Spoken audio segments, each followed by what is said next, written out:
I'm Senator Rod Grams, and welcome to the May edition of our Washington Report.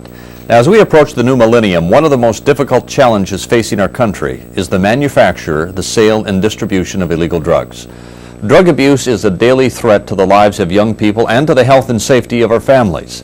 Today's kids are beginning drug use at a younger age, and according to the National Institute on Drug Abuse, 54% of high school seniors reported using an illegal drug at least once in their lives. 42% reported using an illegal drug in the past year, and 26% said that they had used an illegal drug in the past month. Now, it's not just our kids. Overall, illicit drug use among Americans remains far too high. Federal and state officials agree that we must strengthen our resolve in developing an innovative and effective anti-drug strategy. Our nation can reverse the troubling trends in drug abuse and decrease the rate of illegal drug use. However, the federal government must continue to work closely with local officials to combat the threat of illegal drug use to our children. Now, a united commitment by parents, schools, city councils, faith-based organizations, and medical institutions will help to create a drug-free America. Now, my guest on today's show is leading the national effort to develop a strong anti-drug strategy and message for the 21st century. Since 1996, he has been the director of the White House Office of National Drug Control Policy, and he serves as a member of the President's Cabinet.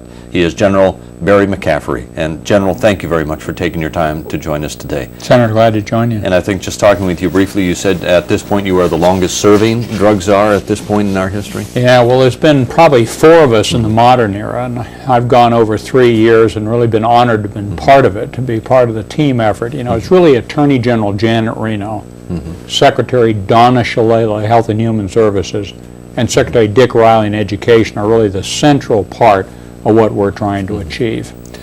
Now, overall, you just said briefly, and then maybe we can just use this as an umbrella to start the discussion, but how have we fared, say, over the last 5 years in our efforts to control the spread or the increased use of drugs? Yeah.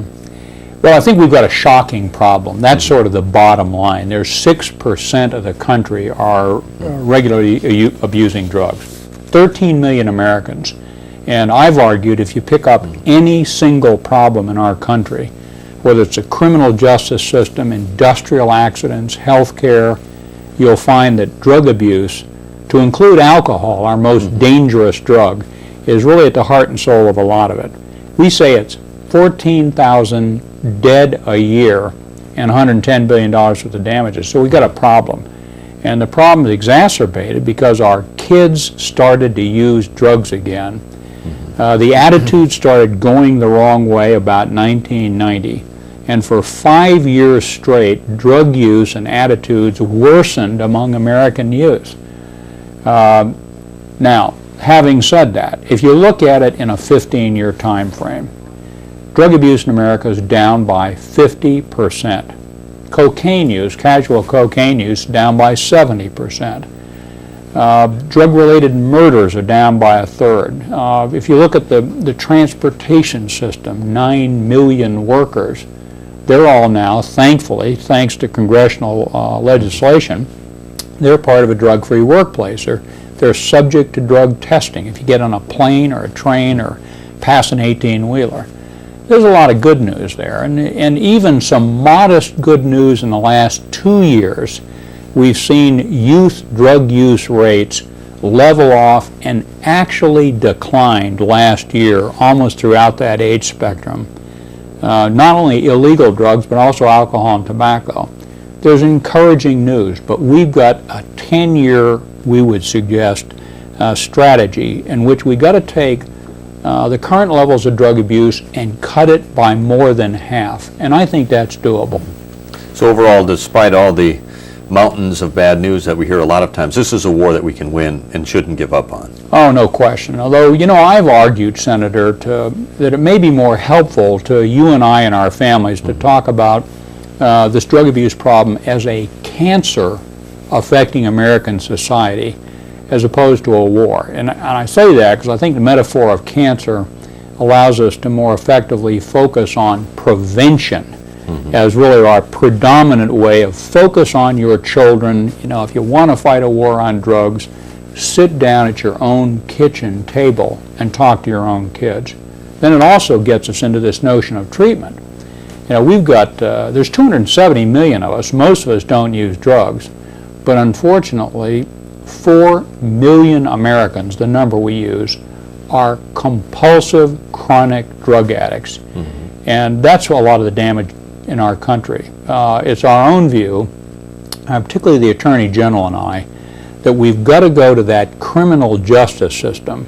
1.8 million Americans behind bars.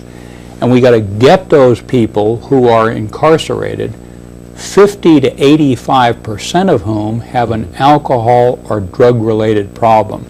We've got to get them in drug treatment, and we've got to mandate it. You get drug tested. If you're positive, you go into drug treatment. That's a broad area, we think, of potential success in reducing the impact of drug use on our communities. General, the administration recently released its latest national drug control strategy. I guess the question would be, what are the main priorities and the goals for fighting drugs that are outlined in this plan? You've pretty well identified the problem. Mm-hmm. What are some of the goals, and how does the administration attempt to go about reaching these goals? Yeah. Well, I'll tell you for sure, we listen carefully to people all over the country about how we should go about this. More than 4,000 individuals and institutions in drug prevention and treatment and law enforcement professionals. If you look at the strategy, if you skim read it, there are 5 goals. They're sort of common sense. They include things like, yes, you've got to work in the international community. You've got to act cooperatively with particularly the 800 million of us in the hemisphere. You've also got to do your air, land, and sea borders, and more effectively, we think we owe the American people a more effective defense of our borders from drug smuggling than they've gotten in the past, with better intelligence and inspection technology. We also said there's 2 of these 5 goals relate to the 4 million Americans who are chronically addicted. You simply got to manage these 4 million people more effectively than we have. The first goal, though, and I would argue the only priority, is the notion of prevention and treatment, where the focus is on adolescents and their adult caregivers or mentors. Mom, dad, the homeroom teacher, the coach, the minister, pediatricians. We've got to get that whole community of people that really form youth attitudes and create a society in which far less of them are likely to start engaging in what we've called gateway drug-using behavior. Smoke a lot of pot, use cigarettes, and abuse alcohol in those early years. And we're talking middle school, not college sophomore. But if you get a lot of that behavior among adolescents, a shocking number of them end up with a compulsive drug use problem. So that strategy is prevention focused, but also has a huge treatment component, and then recognizes you got to do the rest of it pretty effectively too. Now, I know the goal is to reduce, I think, by 50% between now and the year 2003. Sure. Mm-hmm. I know the budget is going to be about $17.8 billion. Exactly. That's a major commitment, investment by the taxpayers. How can we assure American taxpayers that we're making progress? Mm-hmm. I know, it's great to talk about the programs, but I think they like to see results. What's the best way we can assure them that these dollars are going in helping to move the problem in the right direction? Yeah. Well, we owe them that kind of reassurance, and what I've suggested is that every year when I come down to Congress, I not only need to table a 5-year drug budget projection so that you can debate not just next year's budget, but where we say we're going in the coming 5 years, but I also owe you in the Senate and the House an explanation on what we achieved in the last year with the money you gave us. So we've got a document now we call Performance Measures of Effectiveness, and we've laid out 12 outcome targets. We've told the American people and Congress, as we've consulted on this strategy, here's where we'll get in the coming years, and we're going to have annual targets. Then we've outlined 85 other subordinate variables. So we're going to try and measure and demonstrate progress in these programs. A program that can't deliver the goods, we need to unfund it. And things that do work, we ought to put more resources into. But we got a lot of programs out there that are really showing promise of tremendous payoff. The drug court system. We've said if you're one of the 4 million chronically addicted Americans, you're going to end up in trouble with the law. First of all, you're going to be unemployed. You're going to be physically ill. You're going to have a spiritual unwinding, and you're going to end up under arrest. When that happens, if we test you for drug use and you're positive, you need to be put in front of what we're calling this drug court concept, where the judge can mandate drug treatment and also social services and try and get your life back on track and keep you out of jail and in treatment. If you flunk the drug test, as you will, chronic relapsing disorder, maybe we'll lock you up for 5 days, no TV, no girlfriend, back into therapeutic community treatment, and then back out to supervised treatment. I think some of these programs are going to pay off in less crime and less health costs to drug addiction. Now, you mentioned a lot of it begins in middle school. Sure. That's where we really got to aim the program, or I think a lot of the aim is in the prevention. You got to stop from them from using or getting hooked on drugs early.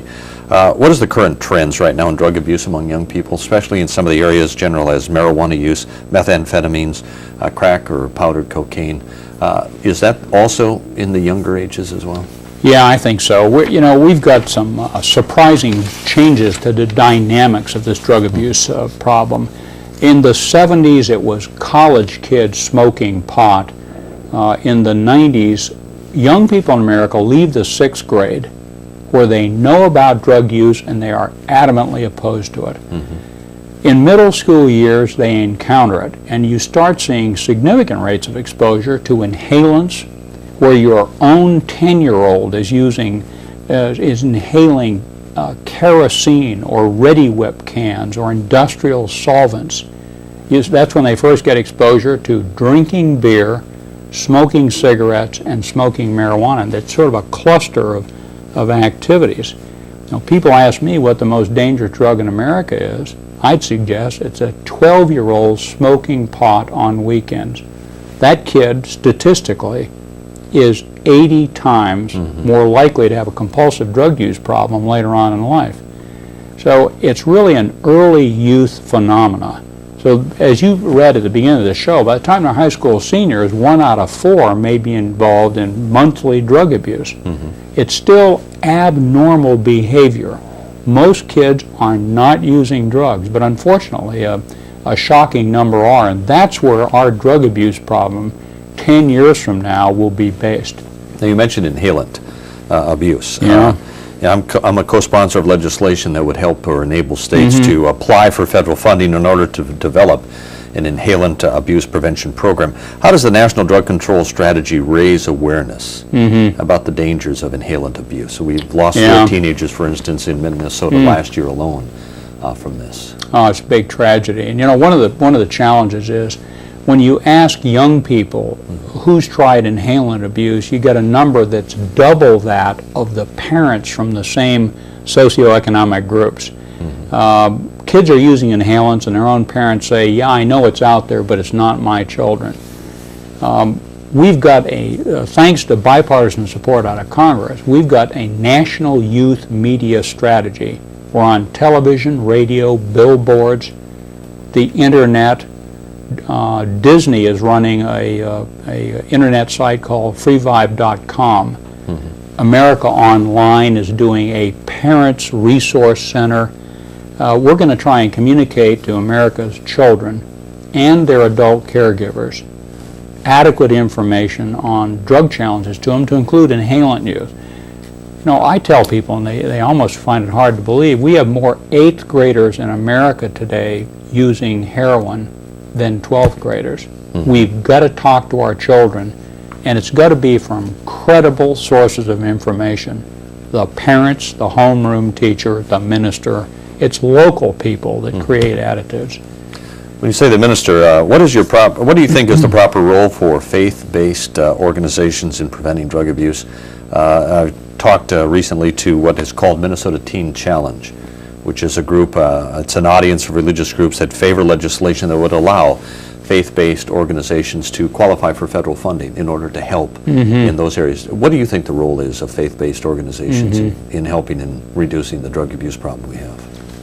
Well, you know, it's been interesting to me, Senator, with over 3 years of looking at this problem. When you go to the most magical drug treatment in the land, bar none, are Alcoholics Anonymous and Narcotics Anonymous, AA and NA. Thank God they exist. There's millions of Americans out there who have defeated drug and alcohol addiction and are in recovery that are watching this show. And they're hopefully going to AA and NA meetings once, twice, 7 times a week.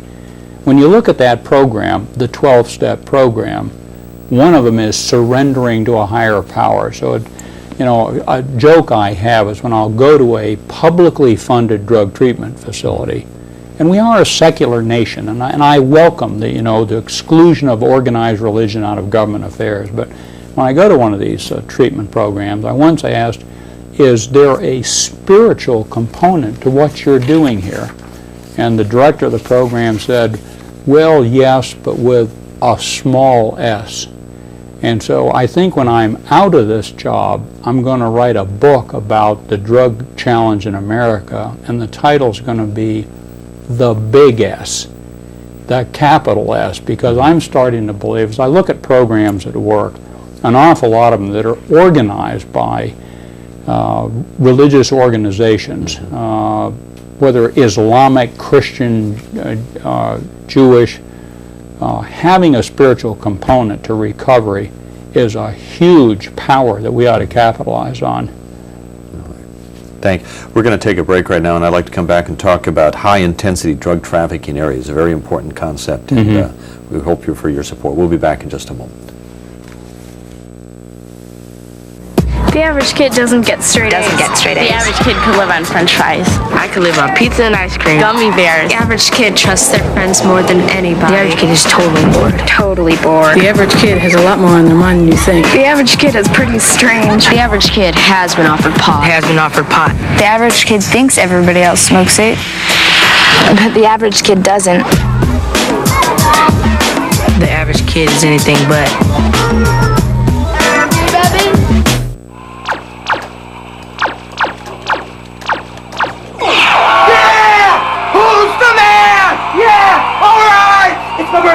It's my birthday! Oh, it's so pretty! Oh, I told you! Don't be bringing that weak stuff in here! Yeah! Who's the man? Who's the man? Exercised lately?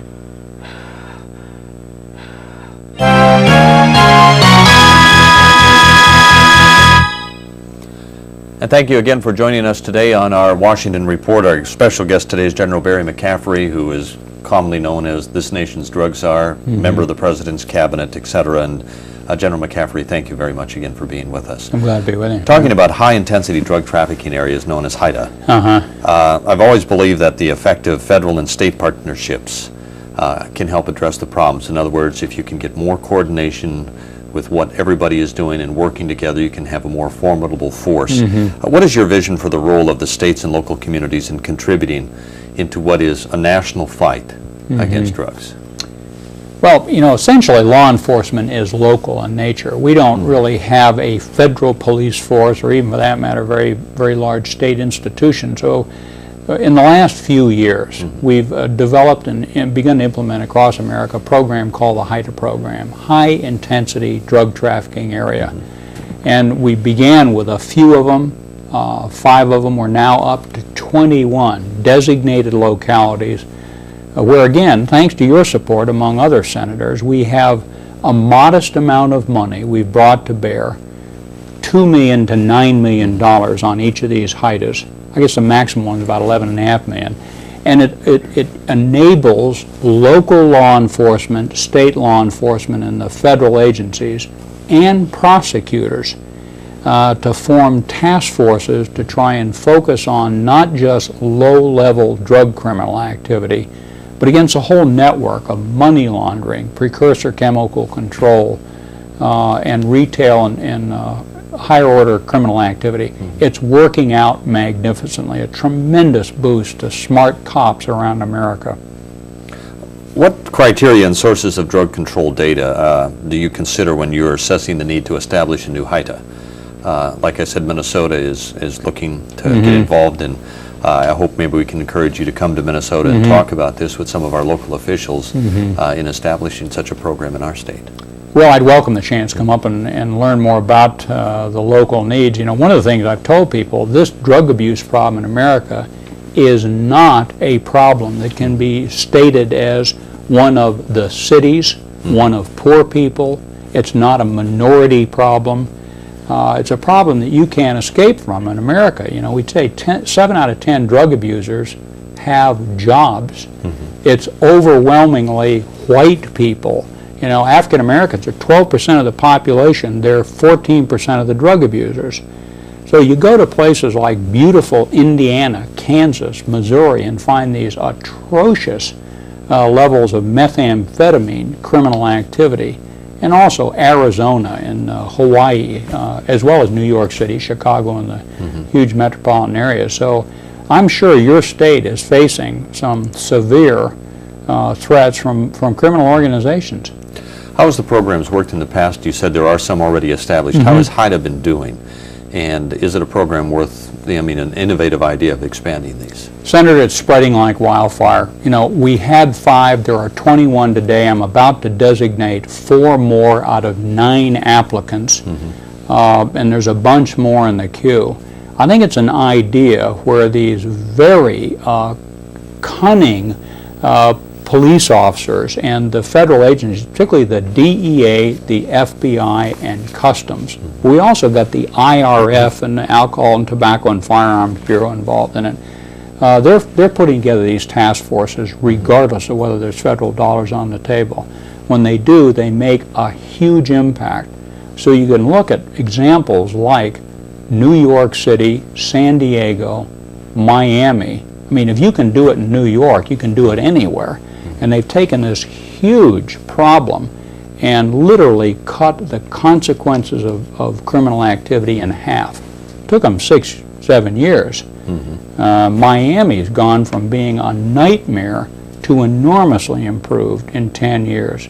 Now, it's a combination of activities. You certainly, we can't expect law enforcement to solve this problem for us, but if we back them up with some resources and also get things like the drug courts and a strong prevention program going, we can really change the climate in your state and others. And I know we want these programs to be accountable to the taxpayer. In other words, show us improvement if we're going to fund them. And I know, talking with you briefly earlier, you said you don't want to end up there with 35 programs that still only have the funding for the, say, 15. Absolutely. That if you stretch the funding too thin, you really set up the programs to fail. But with the past record, would you encourage Congress to take a hard look at this, and if we increase the number of programs, to make sure the dollars are there to at least give these programs a chance to be successful? Absolutely. Because, Senator, you know, at the end of the day, when we back off and we look at 1.8 million Americans behind bars, and $36 billion of resources to do that. The HITA program is a fairly modest investment to try and give local law enforcement the tools they need to break up these criminal organizations and try and keep drugs out of the community, out of the school place, out of the workplace. In Minnesota, I've supported local efforts there and to develop a proposed HITA designation, now mainly to combat the threat of illegal methamphetamine traffic and the production of it. What is your assessment of the threat of meth? This is the worst drug that ever hit America. It is atrocious. The poor man's cocaine. Cocaine, a 15-minute high, and you have to smuggle it in from Colombia, Peru, or Bolivia. Methamphetamines, they get the recipe off the internet, buy the chemicals at a Walmart, and cook up gram or less amounts of it with horrific addictive potential. People end up paranoid, tweaking, freaking out. They're awake for 3 to 5 days. They become a tremendous threat to law enforcement. These labs catch on fire, blow up. 1 out of 6 probably in a year has an accident. we find when the cooking operations, frequently there's children involved in the cooking operation. Or it's going on in a hotel or motel room, and then the maid doesn't recognize what she's seeing when there's red phosphorus or hydriatic acid. So this is a disaster to us, and DEA Administrator Tom Constantine and I, and the Attorney General in particular, put together a strategy. We have a huge prevention program we're trying to put online, and we've got some fairly stiff law enforcement efforts. But again, we've got to educate parents and employers and educators and really develop an understanding among young people of the tremendous threat that methamphetamines poses to their social and physical development. I'm talking to our local law enforcement agencies, the sheriff's associations, city police chiefs, etc. They're very concerned about the ability for states like Minnesota not only to be able to investigate but to prosecute the use of this illegal drug. And meth, just to give you some statistics, in '98 the Minneapolis DEA seized 170 pounds of meth, and that's compared to just 67 pounds the year before. The proposed Minnesota HIDA will be submitted by September 1st, hopefully, to your department for consideration. So it is a major and it's a growing problem, and it needs attention sooner rather than later. Absolutely. We've got to get in front of methamphetamine abuse so we don't have happen to America what happened in the 80s with crack cocaine, which was really devastating in its impact on a lot of our urban areas in particular. So we think we're organized, we've got a plan, we've got resources thanks to the support of Congress, but now we need a heavy involvement by local authorities in prevention, education, and law enforcement. All right. We'll take another break right now. We'll be back and talk more to General McCaffery right after this.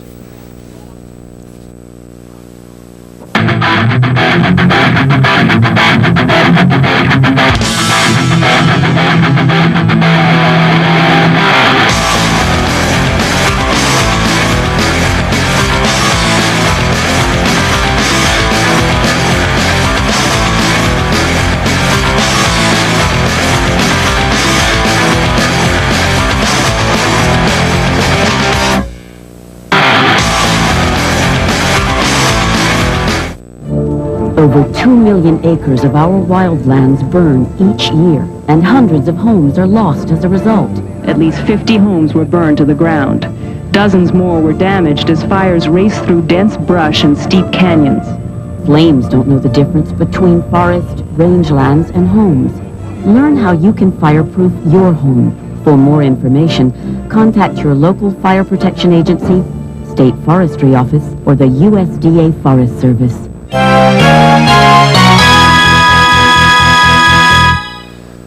And our special guest on our Washington Report today has been General McCaffery, who is the office. He's the director of the White House Office of National Drug Control Policy, better known probably as our drug czar. Thank you very much for all your efforts, and we look forward to working with you in the future. Thanks for your leadership, Senator. Thank you very much. Bye.